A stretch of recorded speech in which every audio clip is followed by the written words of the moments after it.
I'm not the supreme witch of dragons. Although some people say that I am, but I'm not. There is no such thing as some kind of leader of dragons. Sometimes I just go to the forest, just when I'm down, and I just want to hold a tree, because this is actually my main course of dragon magic. Sometimes is that I have the ability sometimes to make a lifeless object. Oh, actually, this is not lifeless, but to have an energy like a tree. Sometimes people just don't see any value in a tree, but I do. There's a lot of energy inside of it. A lot is alive, but you can also let this tree become alive and become the dragon that you just want to hold. A lot of people just don't know how to hold their dragon, and it's indeed very difficult. It's physically impossible to have a hug with your dragon. So I have found a way into dragon magic, so that objects like this are like sometimes lifeless, or a tree or something that it is not lifeless, but to let this become a dragon. After a while, this tree will become a dragon that I can physically touch, and I just want to hold it all the time. It's just, yeah, you can say it's therapy. Sometimes people forgot the true value inside of life. Inside of life, just a tree in itself. Look at this tree, look at this forest. This is what is valuable. This is what you need. This is beautiful. This is what people should see as valuable, because this is also curing people. This is curing animals. This is just for our own benefits.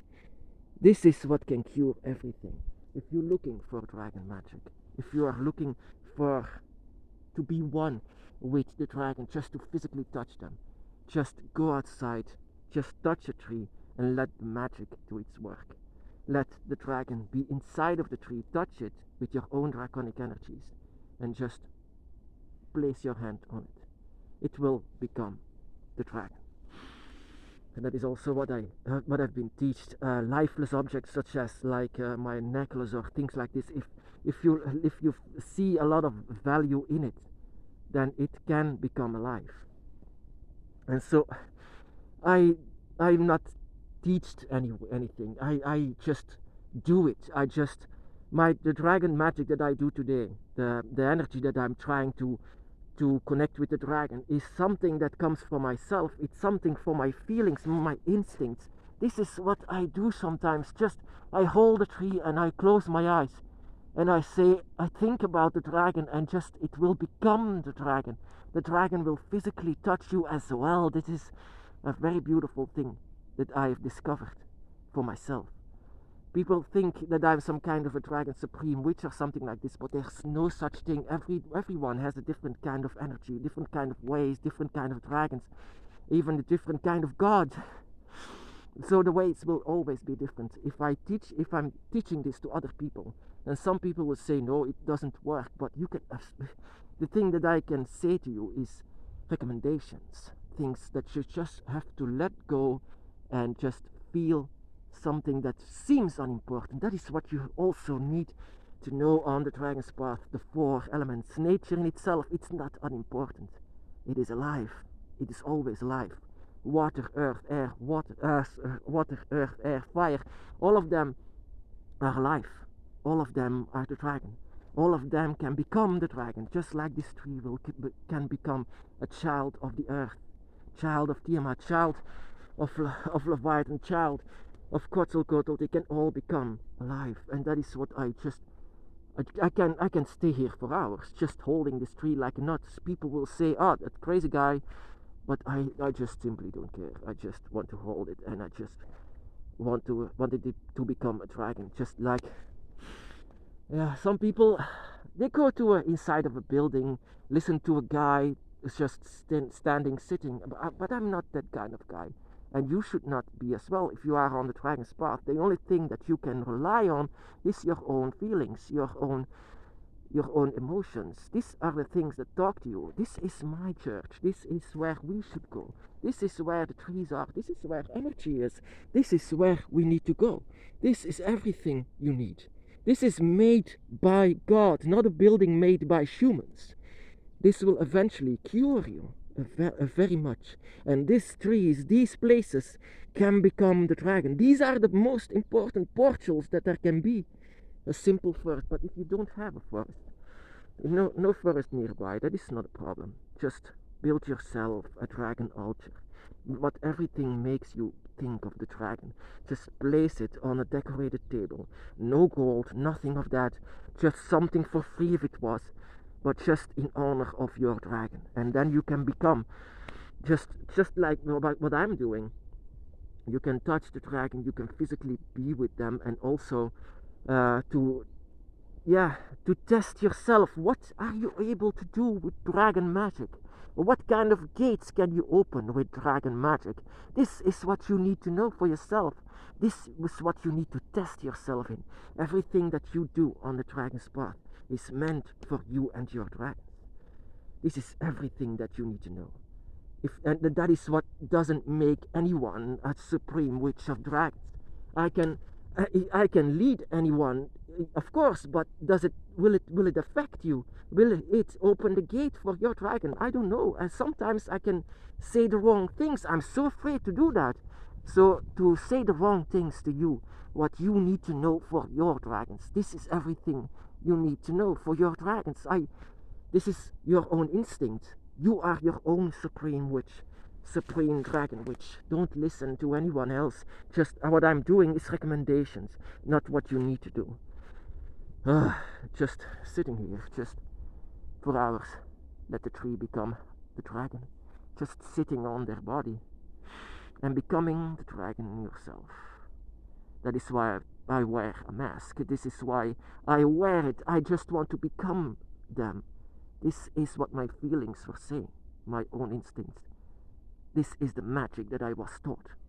I learned everything from the dragon, from my own instinct, from everything what I'm doing. I learned everything from them, nothing from humans. Whenever I had my awakening in 2005, I was also saying, what do I have to do now? But the instincts were saying and telling me everything what I need to do. Even though I didn't have a forest back then. But I built a dragon altar. And I was talking to the dragon without me even knowing it. Just holding my dragon plush, just holding that and let it become alive. That is what I did ever since I was a child. I did dragon magic ever since I was 6. I let it become alive already from that moment. I was already a dragon witch when I was 6 years old, and I didn't even realize it. You are also a dragon witch. As you want to follow your dragon, you will become the unlikely witch. And a witch that doesn't listen to a supreme. A witch that just does do what he or she is do what they want, do what they feel. Inside, I'm like really the witch of this forest. I can say that I'm the witch of this forest. People sometimes fear me. They whenever they see me walking by and having this mask on behind a tree like this, I'm just sitting and chilling, and then some guy is looking at me. I'm just what is he doing? I do the same thing whenever people go to church. All of these hypocritical beings just not knowing whatever they are doing. And sometimes people ask me, go to church, that is much better. Or is it so much better? I just prefer to be with my trees, thank you. I just prefer to be with my dragon and to become a dragon and to learn from my dragon. I want to learn from the best, and I want to learn from the best to be a dragon witch, and the best is the dragon, not humans. That is why it's so difficult actually to learn dragon magic. It's just you need to rely on yourself. Whenever I was holding a tree like this, I just didn't want to go away and let it become the dragon. Just as simple as that. A simple tree. And just people just are disconnected with nature to these days. They destroy so many things for money, and that is so very bad. Of course, it's horrible that these companies and everything are deforestations and all of these pollutions. It hurts me. As someone who follows the dragon knows that they are the elemental beings, elemental lords that they are. the embodiments of the elements, energies from itself, the creators of life, 4 elemental dragons. I mean, even the spirit in itself, all of them creators of life, and people can just so easily destroy it. Just like dragon slayers as they are, everything that is supposed to be over them, they fear it, they don't want it, and even though they know that it's their lifesaver, they still destroy it. And that is what angers me sometimes. And even in this anger, even in this happiness, everything that you have from emotions, listen to that. That is what you need to listen to. Because the dragon is speaking to you as to your emotions, at your feelings. This is what you need to rely on. Just no more of other people. Dragon magic. Dragon magic is so made for you. So made for you alone. You and your dragons and your dragon god. You create the magic together as one.